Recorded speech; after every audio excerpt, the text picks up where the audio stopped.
Dear students, let me introduce myself, Bogdanova Antonina Vladimirovna, candidate Pedagogical Sciences, Associate Professor at Department of Teaching Methods of Institute of Pedagogy and Psychology of Education in Moscow City University. You're watching the lectures on the discipline Primary Language Education in Multicultural Environment. The theme of the current lecture is Multicultural, Polycultural, and Plurilingual Education. Let us remember that the term multiculturalism originated in Canada in the 16th of the previous century, when Canadian multiculturalism was an attempt to solve problems of bipolarization of Anglophones and Francophones and separatism in Quebec. Before the adoption of multiculturalism as Canada's national policy in 1971, immigrants arriving in the country had two options. They were offered to assimilate with English or French-speaking Canadians, and they had to live in an atmosphere of rather complex tolerance, which the French and British demonstrated towards each other.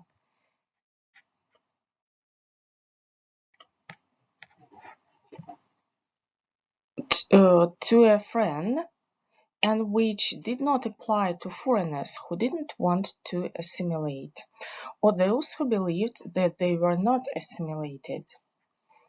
Since the early 1970s, multiculturalism in Canada has been based on special legislation that does not allow discrimination in the field of language, culture, education, and requiring equality of opportunity in access to jobs and promotions. As the fundamental principles of multiculturalism, it is usually called the following ones: equal opportunities for all citizens, it's social justice, social inclusion, and understanding and respect for ethnic and cultural diversity. These principles are fully implemented within the framework of cultural diversity policy, which in turn allows multicultural states to consider cultural policy as the basis for strategic development.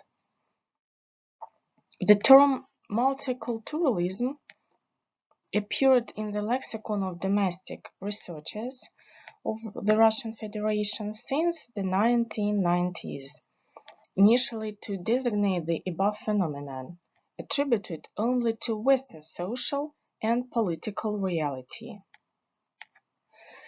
More recently, Russian scientists began to study multiculturalism and its main values, principles from the point of view of its possible adaptation to the Russian context. This became necessary in light of the analysis of the results of the collapse of the Soviet Union and the development of the former Soviet republics as independent states.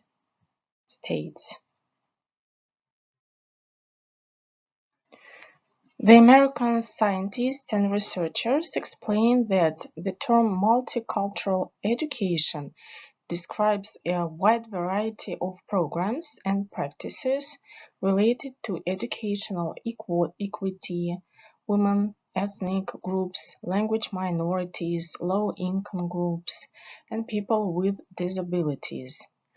Multicultural education refers to any form of education or teaching that incorporates the histories, texts, values, beliefs, and perspectives of people from different cultural backgrounds. At the classroom level, for example, Teachers may modify or incorporate lessons to reflect the cultural diversity of the students in a particular class. In many cases, culture is defined in the broadest possible sense, encompassing race, ethnicity, nationality, language, religion, class, gender. A term is applied to students with special needs or disabilities, as for exceptionality, groups of people. The National Association for Multicultural Education, the so-called NAME, offers a more comprehensive description of multicultural education as a philosophical concept built on the ideals of freedom, justice, equality, equity, and human dignity as acknowledged in various documents, such as the U.S. Declaration of Independence, Constitutions of South Africa and the United States, and the Universal Declaration of Human Rights adopted by the United Nations. Multicultural education encompasses lots of theories in education that are developed to assist teachers to work with students of different nationalities, as well as it provides students with knowledge about cultures or diverse groups, and it shows that the future of the world society is unique and pluralistic. James Banks, a leading researcher in the field of multicultural education, formulated the 5 specific dimensions of this phenomena. They are content integration, which shows the importance for teachers to use examples and content from a variety of cultures and diverse groups to illustrate the specific features of the pluralistic world, as well as the key principles of generalization and globalization, and theories and practices in their discipline or subject area. Knowledge constitution process that deals with teaching activities which help students to understand the varieties of cultural assumptions, preferences, stereotypes. Prejudice reduction describes the methods how to help students to develop tolerant attitudes to the people of different nationalities and cultures. Equity pedagogy that includes a variety of teaching styles of works, methods, techniques, approaches, which are widely used in every cultural and ethnic group, and empowering school, university, culture, and social structure. There are both positive and negative aspects of cultural integration. On the one hand, the development of new ideas in education is important and necessary for today's multiculturally sensitive educational institution. It provides a new view on a variety of methodological and technological aspects. On the other hand, multiculturally informed education can lead to a change in the way local cultural systems and values are developed within an individual, as he or she learns to relate these local traditions and preferences within the context of more broadly accepted universal forms.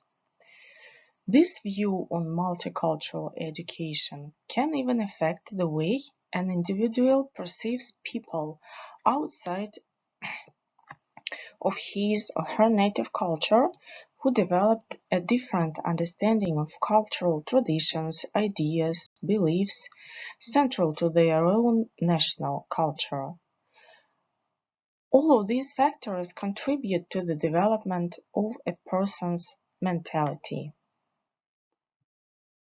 Characteristics of multicultural education, which are necessary, basic, and important for all students and teachers, are the following ones: education for social justice, critical pedagogy, tolerance, special learning environment. The prominent researcher Nieto points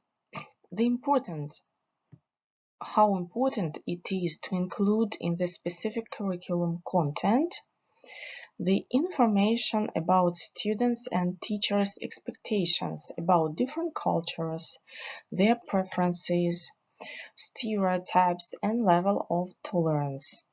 Christian Slater and Carl Grant's views on multicultural education is the following one. The authors describe this as education in the context of 5 approaches. The goal of the first approach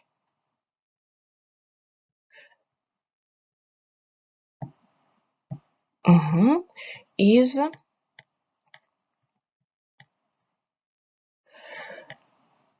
to equip students with the skills, knowledge, and values to function in another culture. The second approach influences on the development of tolerant relationships among diverse cultural groups. The goal of the third approach is to organize classes that move specific groups by providing information about the group's culture. The fourth approach is self-reflexivity, organized multicultural education.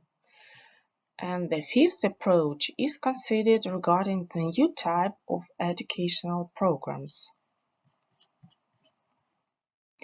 The goal is for students is to develop a more open, respectful, and tolerant perspective regarding others who are different from themselves. Generally speaking, multicultural education is predicated on the principle of educational equity for all students, regardless of culture, and it strives to remove barriers to educational opportunities and success for students from different cultural backgrounds. In practice, educators may modify or eliminate educational policies, programs, materials, lessons, and instructional practices that are either discriminatory towards and insufficiently inclusive or of diverse cultural perspectives. Multicultural education also assumes that the ways in which students learn and think are deeply influenced by their cultural identity and heritage, and that to teach culturally diverse students effectively requires educational approaches that value and recognize their cultural backgrounds.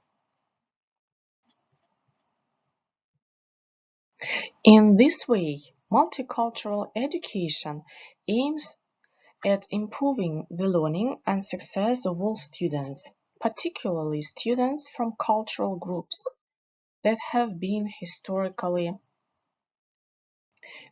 underrepresented or that suffer from lower educational achievement and attainment.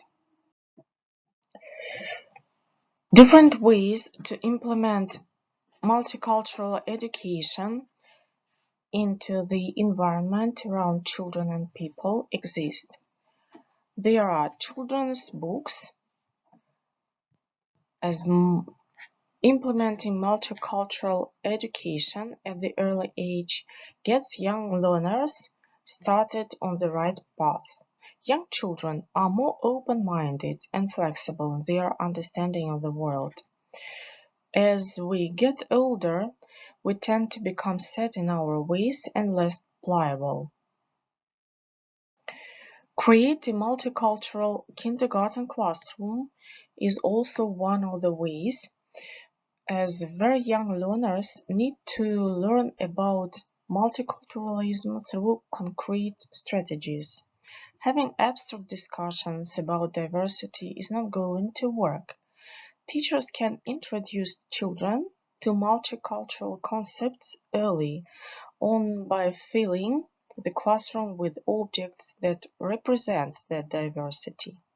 Creating a multicultural kindergarten classroom has never been easier, we should add.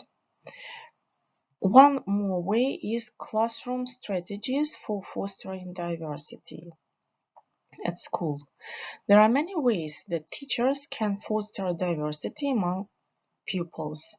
Usually, the first thing that comes to mind involves an instructional approach, such as a book or video that addresses diversity. Those are perfectly acceptable and effective.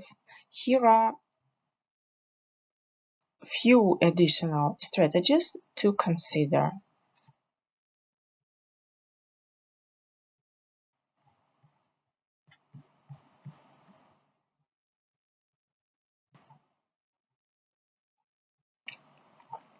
The first step is for teachers to get to know their students, where they come from, their history, the key values of their culture, and here the group work will help to break the ice for students that are new or unfamiliar with the culture of the new school. This gives students an opportunity to work towards a common goal and maybe form friendships. Teachers need to lead by example and show cultural sensitivity. This includes speaking to all students from all backgrounds with respect and sincerity. Involve families that are new to the country. You can start with a get to know each other meeting, then make a special effort to invite them to school functions. Let them know their child's teacher is a culturally aware professional. Another way is diversity of games. Involve children and people, your students, into games of different cultures and variants. It will help them get acquainted with the cultures of each other and some special features of them. Study abroad exchange programs is a cooperative agreement between two universities in different countries. Students from each university travel to the other to live and study. The course credits earned at the foreign university transferred to the student's domestic university. Programs can last anywhere from a few weeks to an entire academic year. There are a few representative ways in which multicultural education may play out in schools. Learning content. Texts and learning materials may include multiple cultural perspectives and references.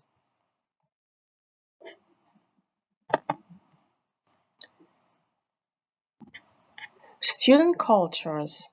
Teachers and other educators may learn about the cultural backgrounds of students in a school and then intentionally incorporate learning experiences and content relevant to their personal cultural perspectives and heritage. Students may also be encouraged to learn about the cultural backgrounds of other students in a class, and students from different cultures may be given opportunities to discuss and share their cultural experiences.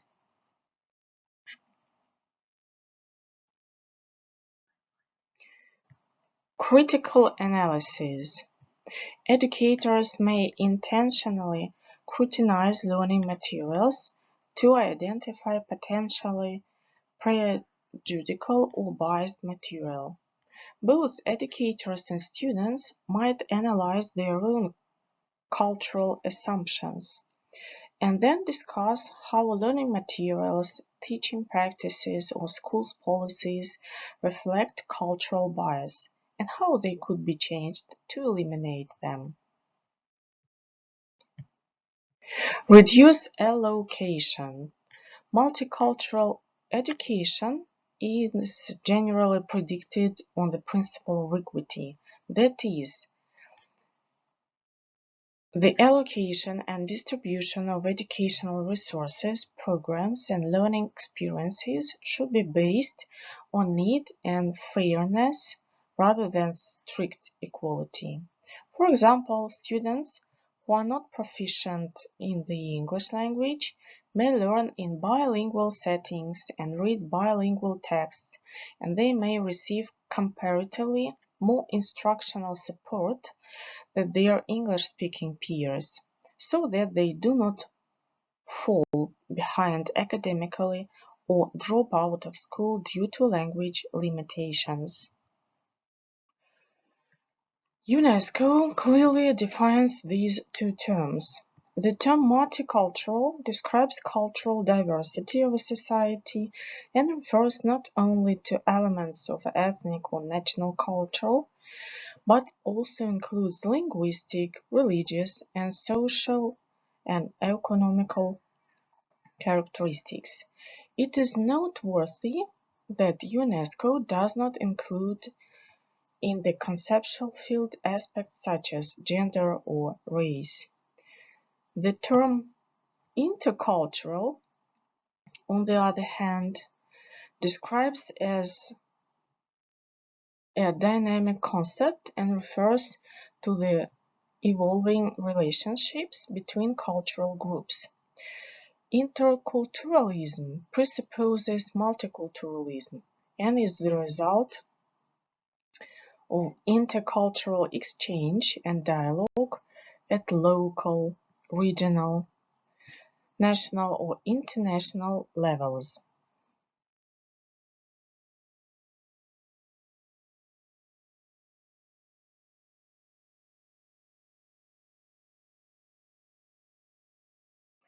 As many researchers and scientists, we suppose that cultural diversity in multicultural and intercultural education refers not only to ethnicity and race, but also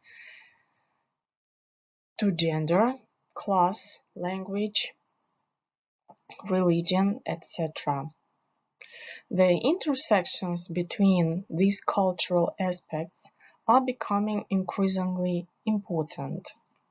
Students identify themselves in more than one way, such as ethnicity or race, as an important aspect, but not only the one aspect.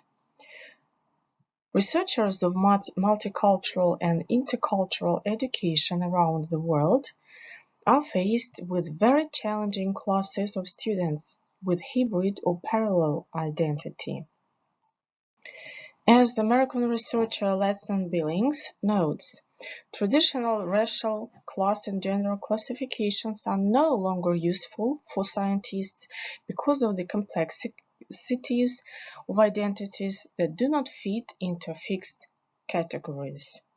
The USA is more attuned to multiple aspects of identity students, while in many European countries ethnicity is still domination in the discussion. Gender and social class are barely addressed in Europe. On the other hand, religion, due to the increasing immigration of people with different religious affiliation, plays a greater role in Europe than in North America. In North America, the critical approach is more pronounced, and therefore one can see more closely attention and pay attention to political action and student empowerment. Focus on only ethnicity, religion, or language carries the risk that the division between us and them will become entrenched. Focusing on hybrid identifications and intersections of ethnicity, race, class, gender, religion, language makes multicultural and intercultural education more comprehensive. In this broad understanding of intercultural and multicultural education, we are all part of a dynamically developing cultural diverse society. Multicultural and intercultural approaches can be implemented similarly in as multi-level strategy. A multicultural model can be carried out at different levels, which build on each other. The first level is a state mandate, in which the main attention will be paid to the inclusion of cultures of ethnic groups in the educational programs students in schools. The second level is taking into account the local population and creating an environment in which all students will feel they have an important and positive role in the curriculum. The third level is cross-cultural influence, where students understand what each culture positively influences other cultures, just as other cultures have positive impact on each of them. Finally, the fourth level is the understanding that there are different types of human experience that are equally valid. Thanks to this multi-level system, a multicultural and intercultural approach can be implemented both at the local level and at the state and global level scale. Students will be able to interact with students from and in other parts of the world.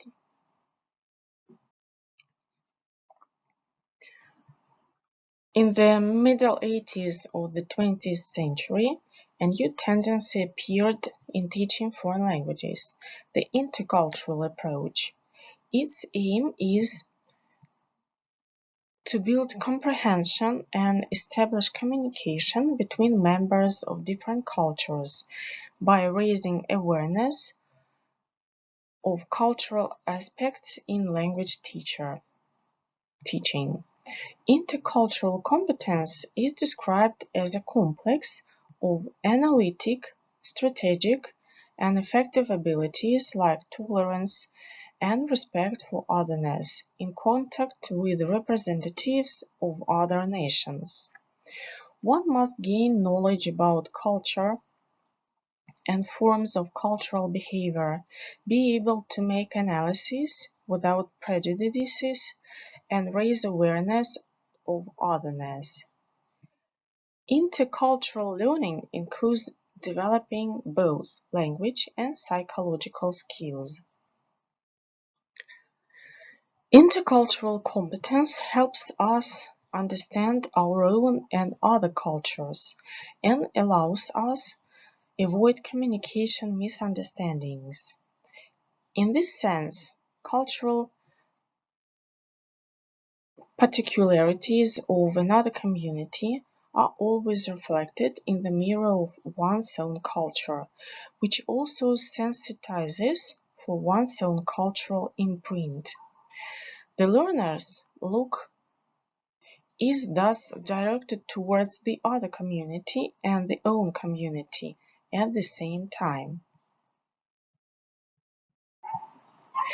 There are different approaches to the teaching of realities and culture: factual, communicative, and intercultural.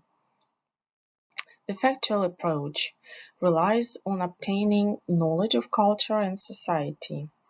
The communicative approach is concentrated on interaction without barriers, and the intercultural approach aims for a better understanding of each other and ourselves. A combined approach is often considered the most effective.